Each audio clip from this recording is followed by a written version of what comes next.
تتزرع.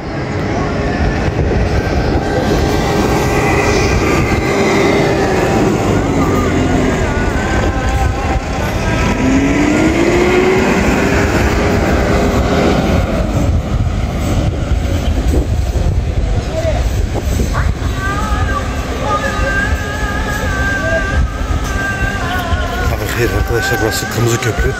İlk kez burada ezan sesini duydum. Çay için dedim. Ezan sesini duydum. Bakın cami falan var mı diye, cami de yok. Demek için ha. Burada veteryan dedim. Ses görüyorum. Hayır. İlk kez hayatımda bir şey duydum. Cami, Kırmızı Köprü de. Köprü cami ya, cami nasıl? Kızım.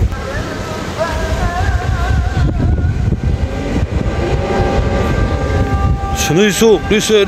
ليس رقيدو